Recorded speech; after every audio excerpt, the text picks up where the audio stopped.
So my name is Rishikesh Deepak Gaikwad, and I'm currently working as a 247 software full stack developer at 247 software. And basically, this session is for means Internet of Things and Python introduction. Means today we will take some intuition what is IoT and how we can use it to create some projects. So let's start with it. So we will see first Internet of Things, and there are two terms in IoT, basically microcontrollers and microprocessors. So what is the difference between them? What are the microcontrollers and what are the microprocessors? Basically, the major difference between them is type of task they do.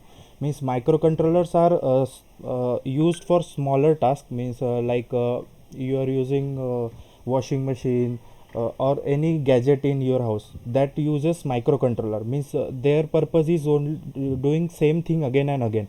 Means you give them inputs and they perform some task. Those are the microcontrollers. And what are the microprocessors? Microprocessors are the gadgets which can compute and which can perform various tasks by their own. And microcontrollers does not have OS in it, and microprocessors have OS in it. Let's see some of the microcontrollers like Arduino is the microcontroller which can be used. We can program it using C++ language, and we can continuously do some task repetitively, and we can connect some sensors to it to extend the productivity. Like Arduino have let me show you the Arduino board.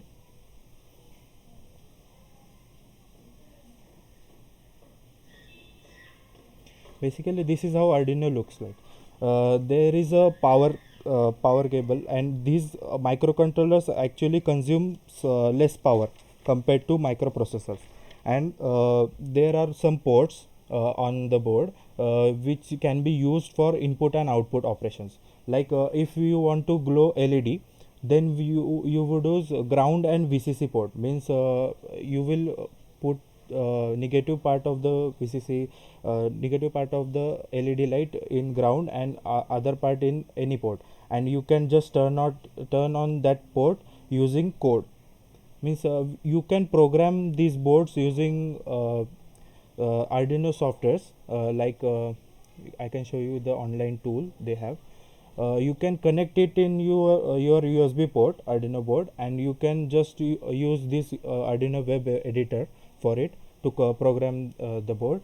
And using that you can perform some task. Like if you want to get the room temperature, then you will connect a temperature sensor to it, and it will share the what is the current temperature and humidity in the code. And using that you can log in the console.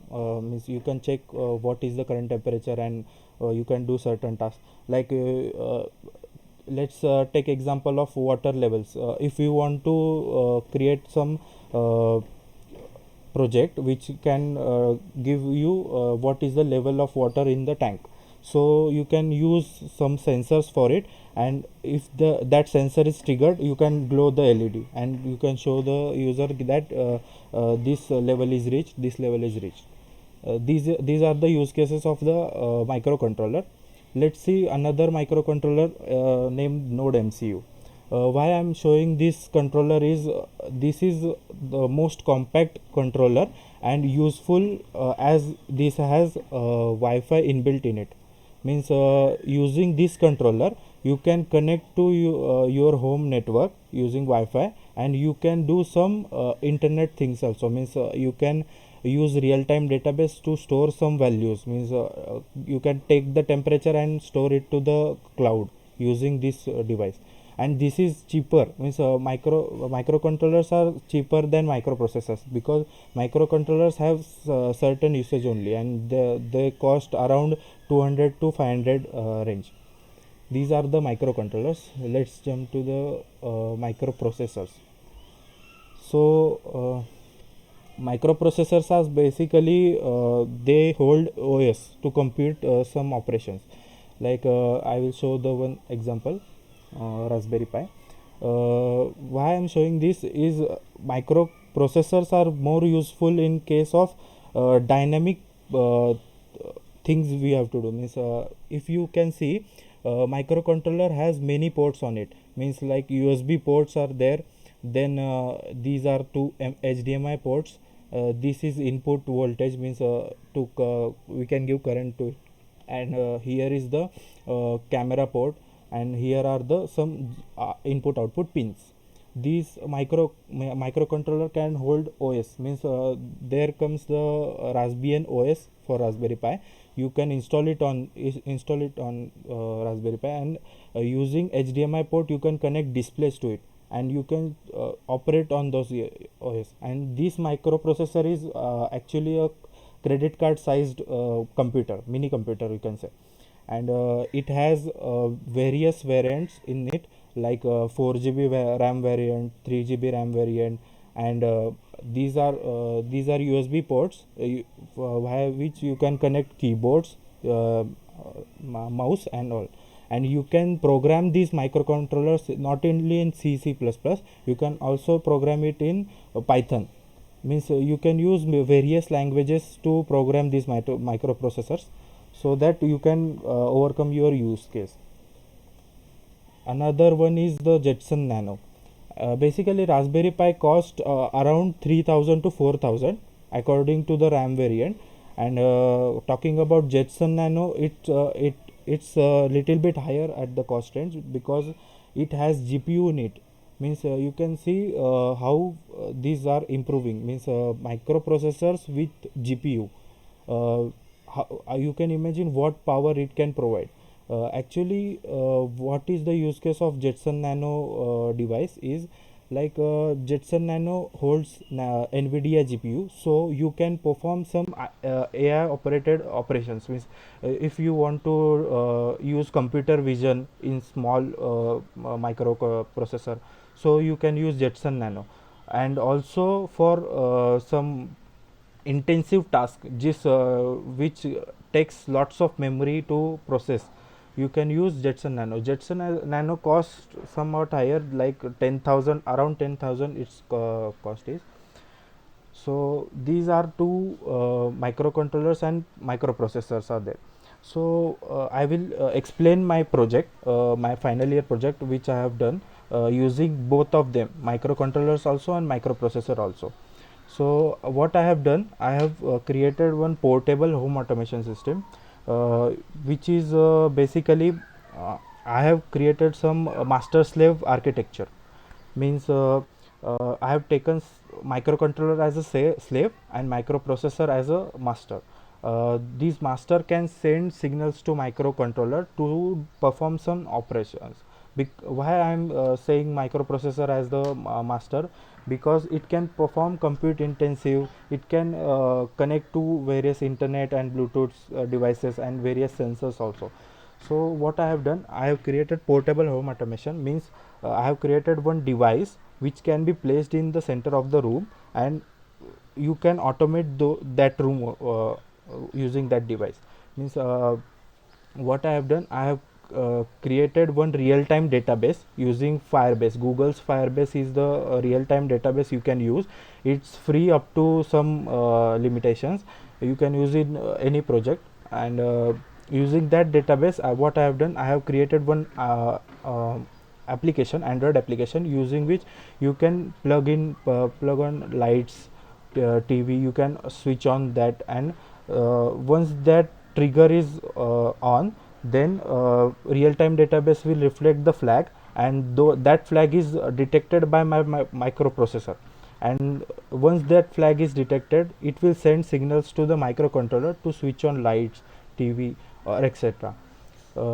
That's basically my project. And in that I have implemented machine learning tasks also. Means Raspberry Pi, I have used Raspberry Pi. Raspberry Pi can perform some machine learning tasks up to some extent.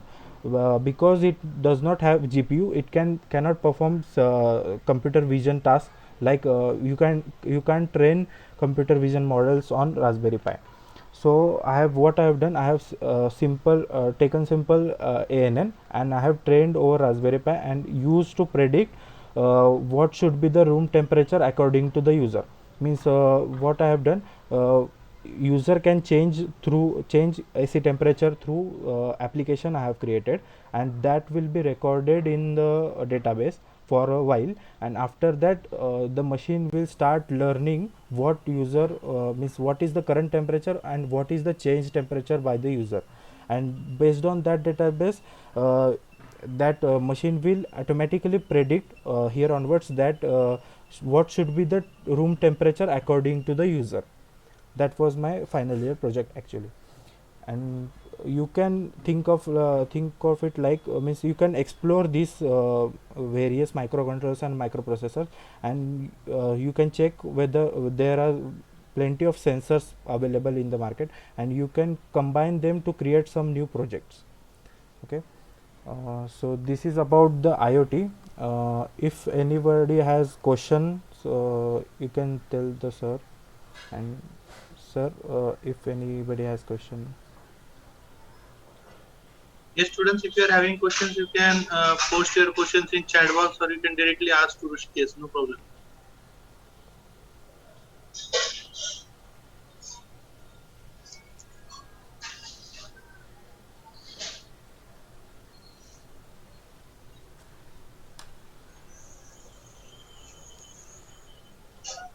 Yes, anyone is having questions?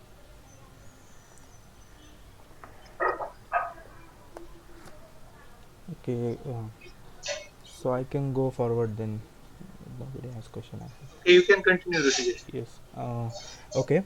Let's talk about some Python modules. Means what we will see how Python is powerful and useful language to learn. Basically, Python is very useful language in compared to other languages because there is means Python is more user friendly language uh, to same. And let's see, according to the various industries I have divided the package list, if you want to develop a graphical user interface in Python, you can check out this some libraries there is base package of tkinter named in Python. Using that package you can extra additional GUI things do with these packages. And how this is useful, you can create a software for Windows, Linux, or anything, storing the receipts or home loan management system, like that softwares you can create in using graphical interfaces. And these are the some packages you can use for additional GUI configurations. Let's jump into databases. So talking about databases, there are various packages available in Python to connect database with Python. Using Python you can connect to MySQL, MongoDB, any type of the database, and perform some actions. Means like you have created some GUI using tkinter, and you can connect that GUI to database to store the user's information or extra additional information you want to store. So these are some packages to connect database to Python. uh, let's see about web development. So talking about web development, there are various packages available in Python, Beautiful Soup, Scrappy, Django, Gmail, Google Maps, Cmail, Selenium, Picori, and Flask. So let's take one by one. Beautiful Soup. Basically, this package is used for scrapping the data. Means just you can visit some site and you want some information from the site. Means what is the table information, what is data in table, or what is titles of the blogs or anything like that data you want. So using Beautiful Soup package you can scrap the data from the URL. And another package is Scrappy. This is very user friendly package. I will show some example of it later on. Using Scrappy you can how you can easily scrap the data from internet. and another one is Django. Basically, Django is a framework, backend framework used in Python. Basically, what this framework is doing, it's used to generate REST APIs. Many of you doesn't know about REST APIs. What are the REST APIs and what they do? Basically, REST APIs are what? It is just the address, means if you host server in localhost, means local computer, then it can be localhost slash get users list, get employee IDs, like that. This is just a site. Using that you can get some data or you can post some data. Means what are the REST APIs used for? It is to reduce the dependency between applications. Means I have done some HTML CSS code and I have to store some user information into database, so I can use the REST APIs. I can create one REST API like localhost slash insert employee, and over that I can send users information in JSON format, and that can be stored in the database using backend framework. So this is the Django is the backend framework which can be used to do some database related operations or compute intensive operations. So this is basically server side framework, Django is. And libmail is basically a library which can be used to connect with Gmail and send mails to the other peoples. So this is the libgmail library. And talking about Google Maps, so this library is basically to integrate Google Maps platform into your Python application. Means there are plenty of packages present for the Python which can be used to perform some various operations. Like I want to use in my GUI, I want to show Google Map, so I can use this package Google Maps and integrate Google Maps into my GUI. So similar to this, Selenium is the tool which is used to automate testing things. Means if you have some web form and you want to test whether in various scenarios it submits the correct data, so you have to perform some various clicks and you have to insert some various data in that form. So this process can be automated using Selenium.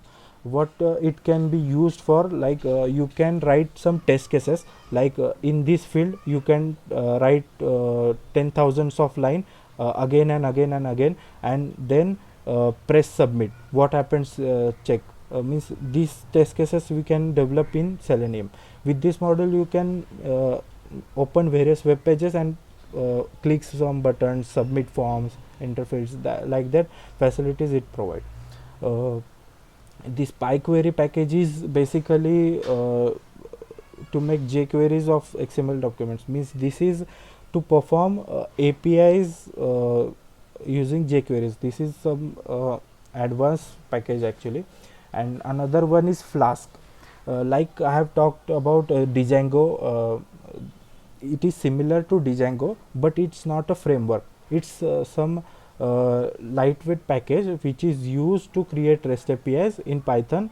Handful, means it's very handful to use Flask. It's lightweight and it's simple to use than Django. Django requires some configurations and connections to configure, and various features also it provides. Let's jump into data science and maths. So if you are if you want to start career in data science and AI ML part, so you can try out this some packages like SkyPy. Basically this package is used to perform some machine learning task, basic machine learning algorithms like random forest or KNN. These are the some basic machine learning language which can be easily developed in this package SkyPy. And after that there is one package named Matplotlib. For what this package is used, basically it is used to visualize data. Means if you want to if you want to show some bar charts, if you want to show some line charts, or if you want to show some another graphs, types of graphs, you can use Matplotlib package. Another one is pandas. This pandas tool is very powerful in data science, because what it can do, it can read data from CSV, means comma separated value files, and Excel files, and also it can take data from internet, means you can just provide URL, and it can fetch the data from it, and it converts into data table. What is pandas package is used for? Basically, it will take the data from CSV, and you can perform certain operations on it, like you can drop some columns in the data set, or you can take some unique rows, or you can take divides database data set into two parts, and separately save it in different CSVs. These are some use cases of pandas package. After that comes NumPy package. The NumPy package is basically used for uh, maths related operations, means Python gives plenty of the maths related operations in this NumPy package. Using NumPy package, you can directly create dot matrix using, means you can take two matrix and perform dot operation on it using NumPy package. You can perform cross operation. These are some compute intensive operations which can be simply developed in NumPy, using NumPy package. So these are the some basic packages in data science and maths. After that comes game development. If you want to develop a game in Python, so there are packages for that also, like Pygame, Pyglet, and PyOpenGL. Basically, what these packages are used, they will provide you some basic environment and characters. Using that, you can control the characters, and you can add the views for it, means you can generate a snake game or any other game using Pygame packages. And other these Pyglet and OpenGL packages are used to bind some extra operations in that game, so that you can develop your game to the user friendly UI. And these games developed in Python, you can generate APK for it, and you can upload it in Play Store. Like this is what Python is. So you can see there are various areas in which Python is available. Almost everywhere you can use Python. Then you will say why, means Python is why this is powerful. You can use Python to in your day-to-day tasks also, means like I will tell you some mine scenario, means while working in this company, I faced repetitive task, means opening database and going to the this URLs and checking what logs are coming, and like that. These tasks I have automated using Python, so that just one click I will get the logs. This can be one example how you can use Python in day-to-day life. So let me show you some examples of Python, so that you will get the knowledge of it. So first of all, we will see one simple chatbot assistant using Python. Means you can see just 23 lines of code, and your simple chatbot assistant is created. So what I have done here, I have used speech recognition package. What this package is basically, this provides various clients implementation of recognizing speech. Means what I am talking in English, it will convert it into text. In this package there are Google, Bing, like that. Clients have implemented their recognition packages. So I have imported that package. After that, this another package is GTTS. Why this package is used? Basically to convert text to audio. Means you can take some text and you can convert it in audio, and you give user feedback. So this is it. And other module is Oh yes. So why this model is used? Basically, if you want to perform some command line tasks, if you want to copy some file one place to another place, you can use this module. If you want to list some directories in current directory, so you can use this module. If you want to open application via terminal, so you can use this module. Like that usage are there. Another package is Wikipedia. I have said Python is very powerful. There are plenty of packages created for various use cases. Like that, only one package is Wikipedia. What this package does is, using this package you can search on Wikipedia and get the summary back, or URL back, or any other information which can be provided by Wikipedia. You can get it in text format. Like you can pass string as supercomputers to this, and it will search for supercomputers, and it will get that page and return the summary for to it. Like I have created a few functions here. One is speak, one is user input, and other is out. What are this function? I will explain one by one. First is speak.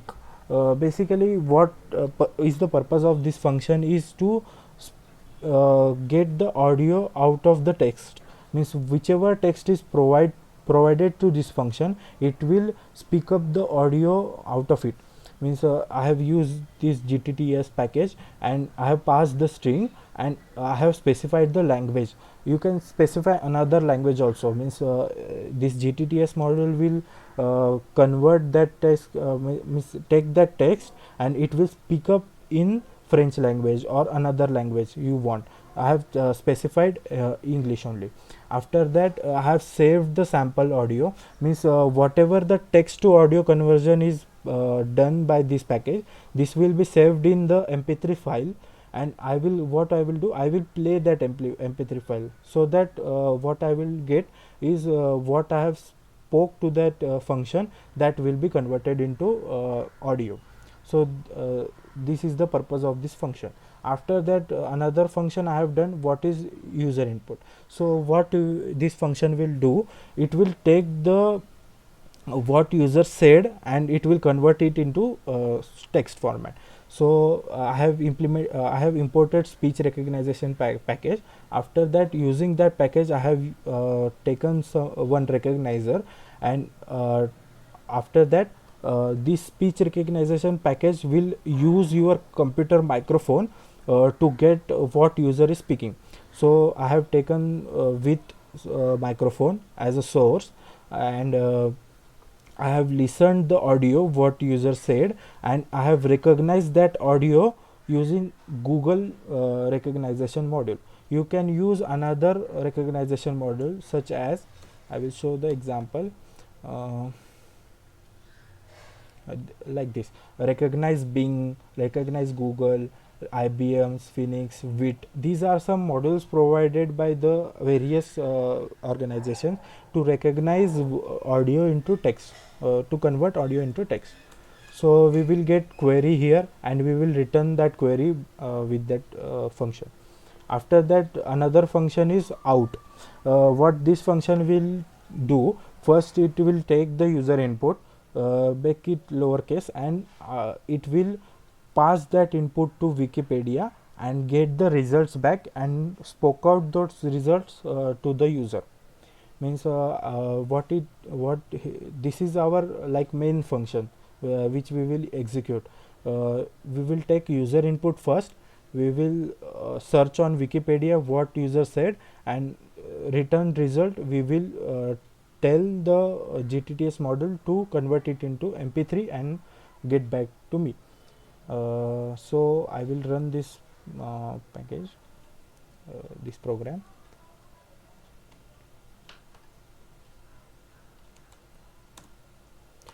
And also Python provides some interactive shells by default. Means if you used Python -i and program file name .py, so it will go into shell and it has all the functions you have declared over there, and you can directly call out the function so that you can use them and you can test them if they are working fine, or if they are giving output correct.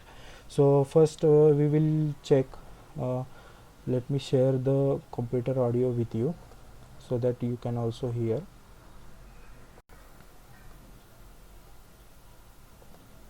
Okay, so let's test first function.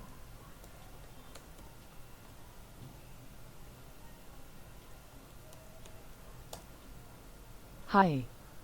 Can you hear it? Means, sir, my computer audio is also audible, right? Hello. Yes, yes, Rishikesh. Yes.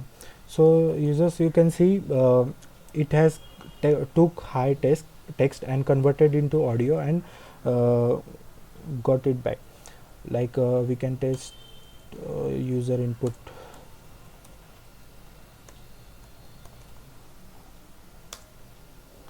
So hi.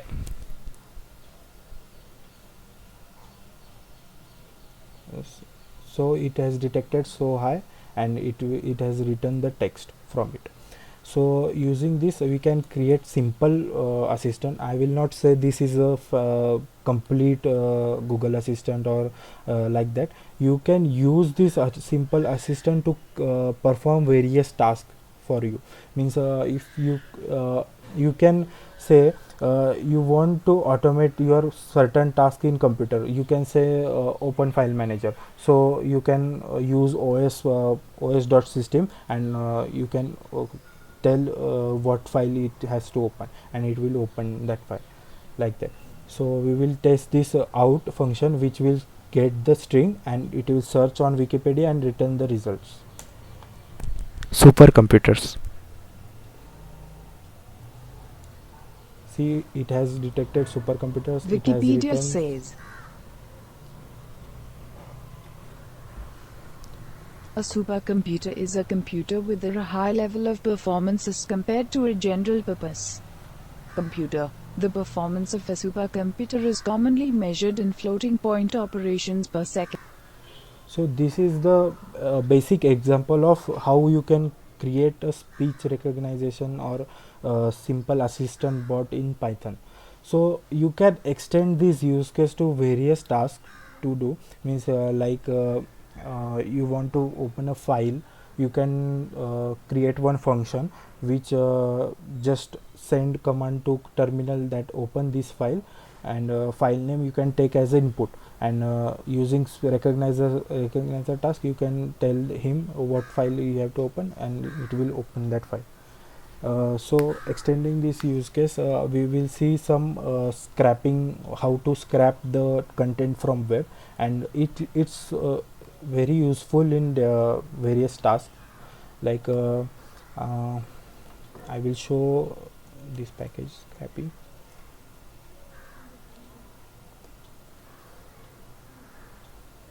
Okay, so there is PIP, means Python PIP package manager, which using which we can install these various packages we talked about, various modules in Python. We can install it right away, and we will see how to scrap content from the website.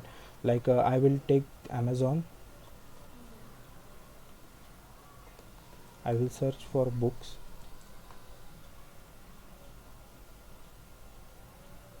Okay, so I want to scrap names of the books. So what I can do, basically I will explain first code, what scrappy is used, how scrappy is used, and what are the various use cases for it.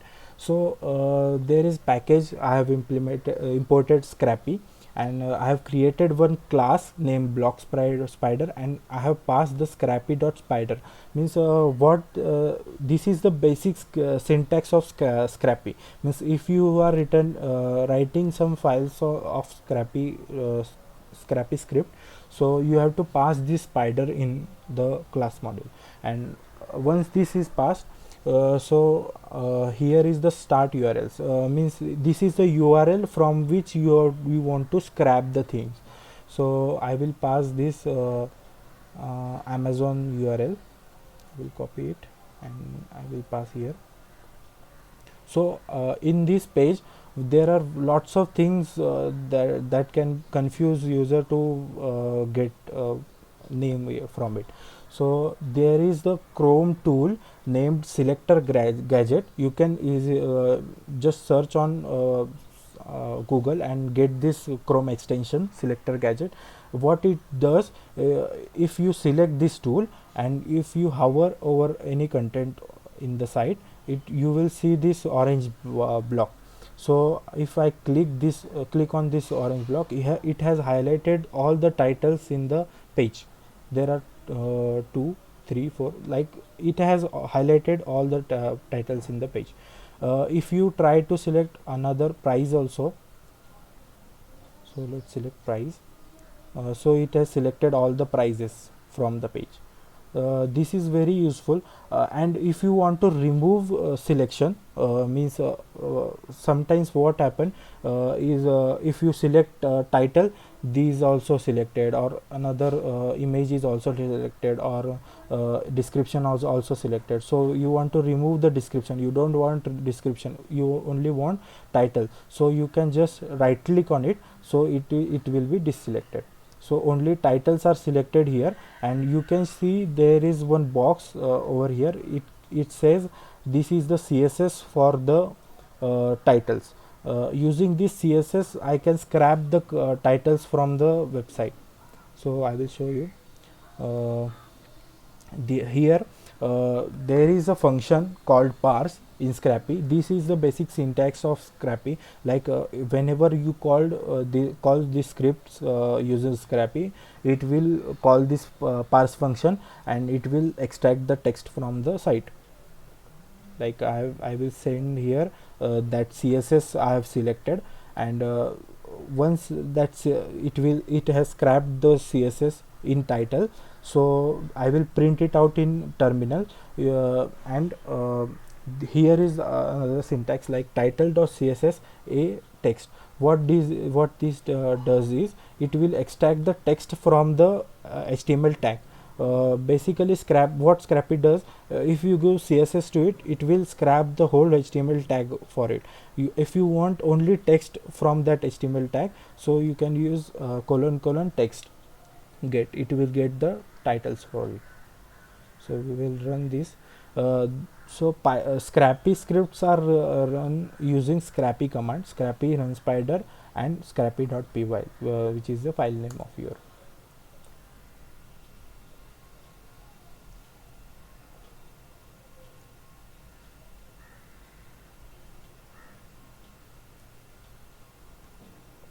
Okay.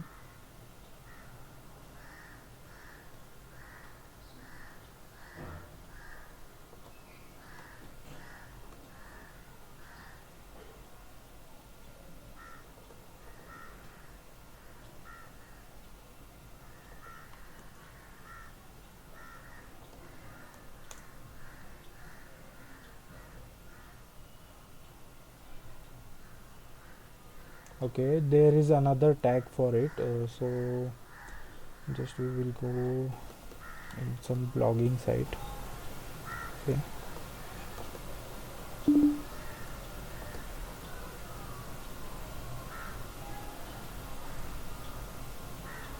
okay. So here is the blogging site. I will take this title.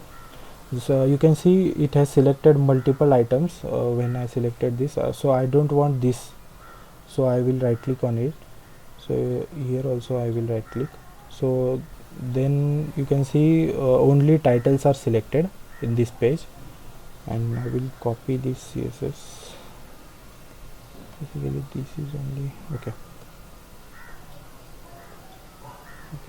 So this is the tag for it, and I will run Scrapy script.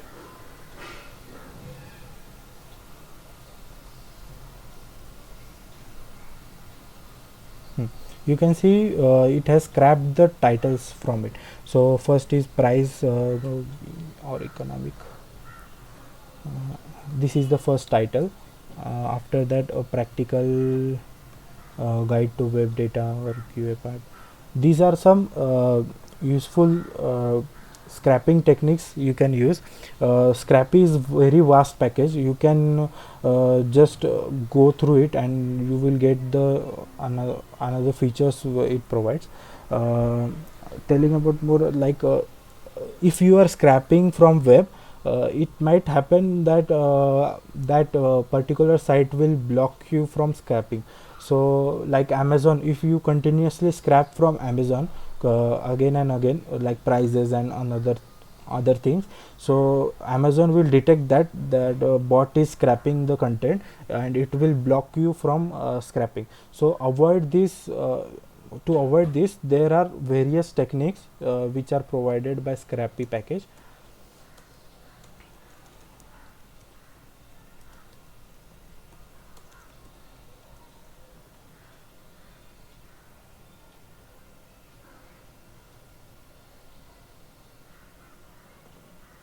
Like this package is there, Scrappy proxy tools. What it does, it will take the open IPs and it will rotate the IPs again and again, so that Amazon will not see as single user is trying to scrap the content. It will see various types of users are trying to scrap the content, and it will not block you from scrapping. You can try Scrappy for like 1 day 2 day, it will not block you. Then if you are continuously scrapping again and again and again, then only that kind of task happens. So this is about scrapping from the web. So let's see. I will show some visualizations done with Matplotlib package earlier I talked about. So if you want to plot some bar graphs or any kind of other graphs, so let me show. This is the graph plotted by Matplotlib package. There is the data, year-wise data I have got from the internet, and I have created bins for it. Means like in 1980 there are 20 records, there are 30 records in 1981, 1982. Like that I have created bins and I have used Matplotlib to plot this graph. There is plenty of the tutorials present on the internet, YouTube. You can go through it and you can see various plots using Matplotlib package. Like that I will show you another type of the plot.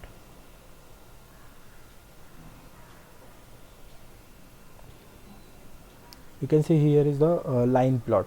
This is the line plot you can plot from the Matplotlib. And there is another package named Volleyball. There is another package named Folium. Using this package you can plot the maps and you can plot data on it. Means you can see there are the various types of maps they have plotted, like based on the location. It has shown some zoom. You can zoom out on these packages. This is the another type of map. This is the Terratin map. I will show the map with markers. So here they have plotted some data on the map, so that this location is like here is the incident happened, here is the incident happened. Using these packages you can create some interactive GUIs and other.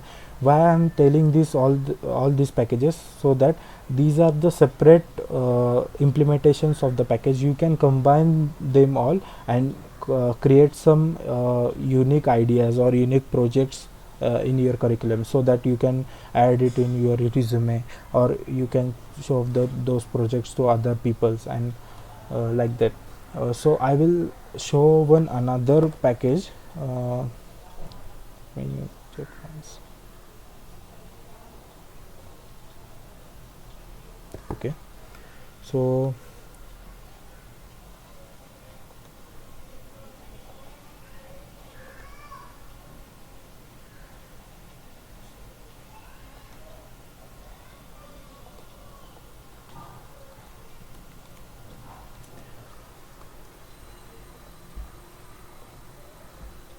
there is another package named PyWordKit.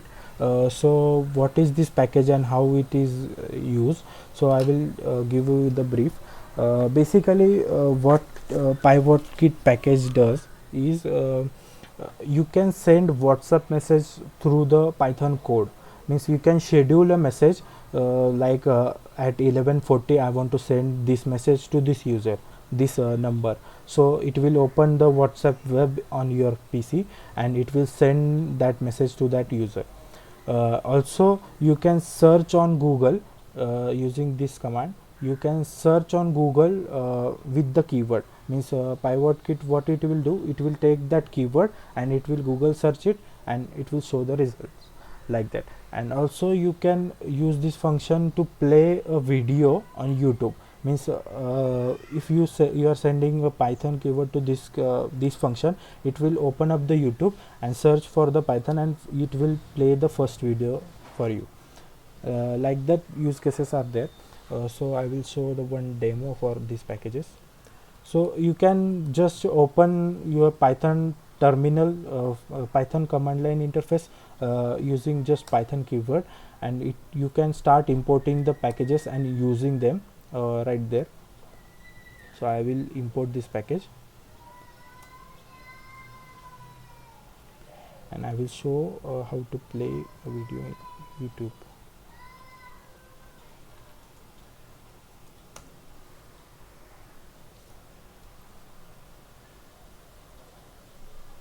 So you can see it has searched on YouTube and it has played first video he got on Python, like a Python tutorial for beginners. Any you can type in it.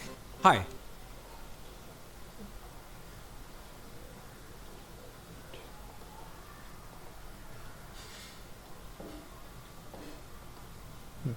Okay, so I will try with another keyword, like I will play my uploaded video on YouTube.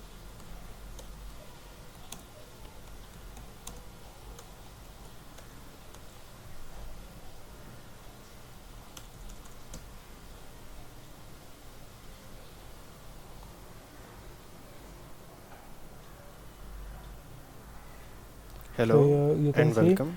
it has opened my channel and it has played first video he got. So another example for this package is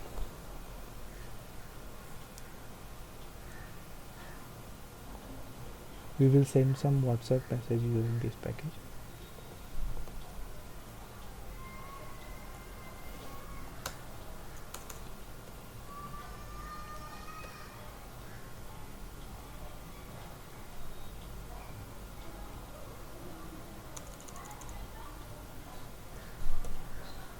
Yes, somebody has some doubt.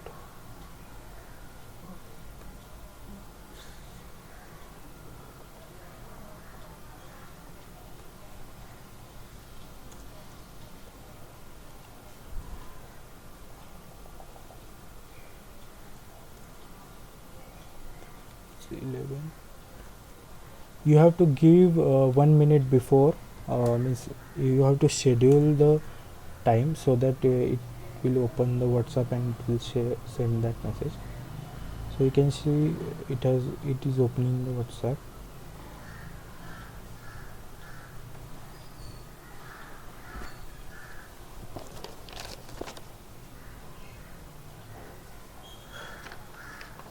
It has opened the chat matching to that number and it has pasted that message and it will automatically send it when timing is 11:43.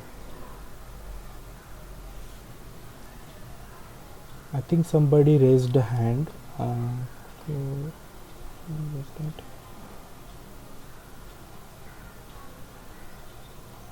Rishikesh, I think it was by mistake. Okay.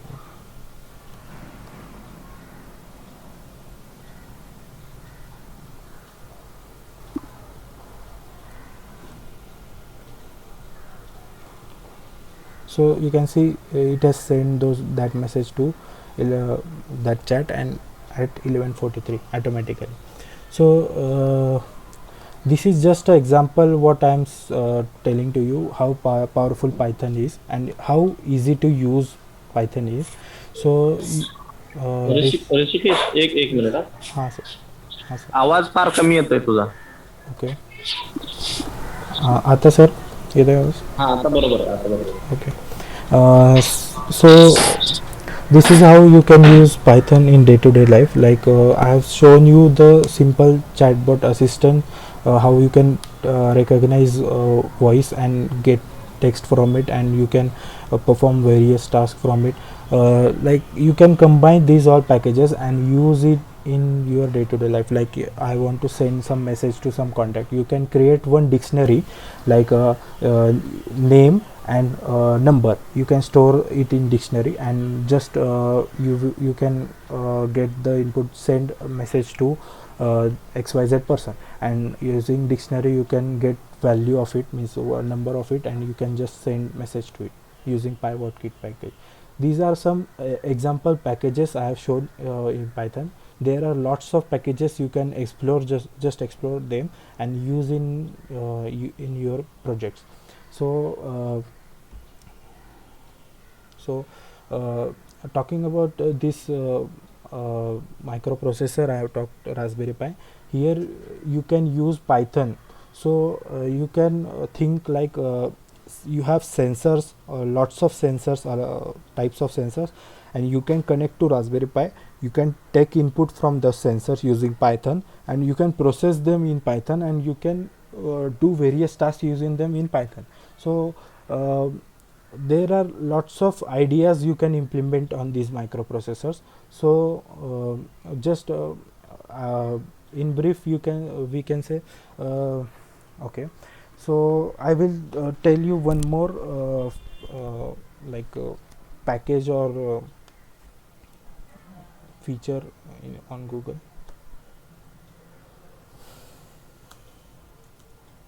There is the feature provided by Google named Dialogflow. You can sign up it for free, means it comes with standard plan and it will not charge you in starting. So you can just go to Dialogflow. I have shown you chatbot assistant. So you can see there was less interaction between you and bot. So if you want to make it more interactive, like real-time conversation, or like you use Google Assistant, so you can use this Dialogflow. Dialogflow is basically what you can create various intents.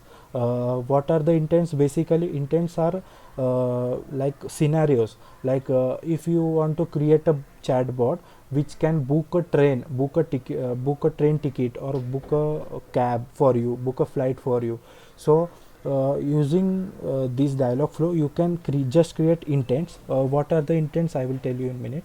Like if I want to book a bus, so I have created this intent named book a bus. So what is this?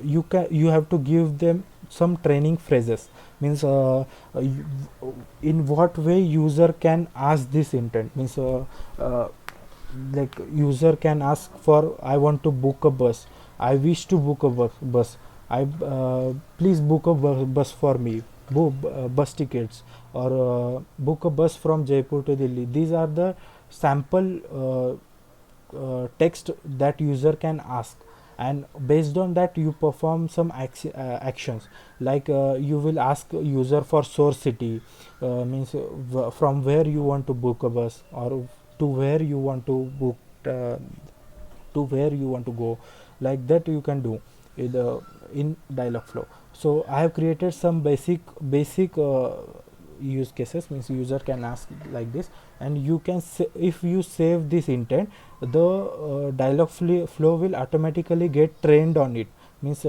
if you can see I have saved it. So here it pop-ups intent saved. Once intent is saved, it will say agent training started. So these are the sample types of text you have given. Google will do, based on their learning, it will try to get the all type of context where user can ask for a book a bus, and it will store for this intent. So you have to just give some basic 10 or 15 intents for it, and it will start training by that on. So these are some basic intents I have created. Let me show you. There also Google provides Smalltalk. Smalltalk is what like natural talk, like I am hi, I am saying Google to hi, how are you. These are the some small talks which are not related to your use case, but these are users provide inputs. Means like a user will just say hi, or user will just say how are you to Google. So Google handles them automatically using this. Means if you enable small talk, if I can test this generated bot here only, like hi, I have sent the hi message. So Google says good day, what I can do for you today.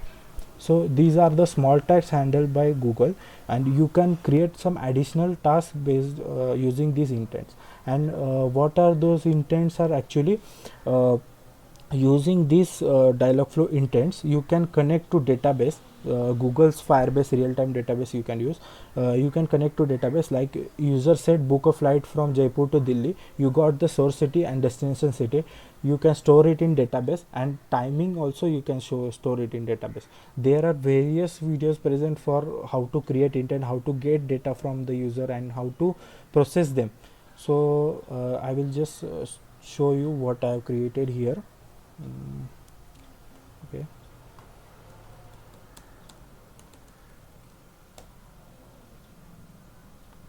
Okay, I have said book a ticket, so it has invoked that intent, and sure it has provided the output. So you can tell Google what output it should provide. Like sure please help me, you can tell another various types of output, like sure please help me selecting your option out of this. Otherwise here are some options we are providing: railway, flight, travel buses, or cabs. In the second it will randomly send users another message, like that you can provide user. So once I have said book a ticket, it invokes me options. So I will select first so let's select cabs. 4 cabs. So I have said cabs, I have to book a cab. So it says I didn't get your source city. So you said it to book cab, but you didn't provided the source city. So I will say Pune. So it will invoke me like you didn't provided the destination city. So I will say Mumbai. Yeah, sure. So it's telling tell me the date or time. It has got the source city, destination city. It's asking for the date and time. So I will say today at 3 p.m. And here also you can provide date and time in various types, like tomorrow, yesterday, like any date format or anything. Google automatically detects that, and it will tell the which intent to be invoked. So I have tell the time. So you are almost done. Just tell me your name and Aadhaar number. These are the flow I have created. So user have provided this, then invoke this, then this, then this. Like that you can create some simple chatbot for your personal use case. Like I can say I have in home automation I want to use this chatbot. So I can create this show me the options. So it will show light, fan, TV, and current status of them. So you said lights off, so it will invoke the intent lights off, and it will send the off keyword to the database. So once this Google Firebase gets that keyword, so it will invoke our microprocessor, and it will send signals to the microcontroller, and it will just turn off the light. Like that you can create some full-fledged projects using these all technologies getting together. Like Dialogflow also provides client in Python, so you have to go through the docs and use them to how to get Dialogflow intents into your Python code, and you can use them right away. So these are some technologies and Python and Raspberry IoT things I have talked about. So basically, my idea was to give you intuition about it, and you can just explore them and use them in real life. Okay, sir, I have done from my side. So anyone having questions? Hello. Sir. Hello. One Hello. minute. Yes, sir. Some questions are from student side, Rishikesh. Okay. Okay. First question was asked from the participants. Can we make use artificial intelligence in IoT project? Yes, absolutely. So let me tell you. Microprocessors are there. So using microprocessors, you can implement AI in IoT projects. Like I have said, Raspberry Pi. Pi comes around 3000 to 4000, and it gives you 4 GB of RAM and SD card storage and HDMI ports, and it gives you OS environment, so that there you can train your neural networks or anything, and you can use it in real life. Like you can get the sensors data and you can predict some values or anything you want. So AI can be implemented in these microprocessors, and it has also pins on it, so that you can control various tasks also. Means you can create just one car from it, and you can control it from the user input.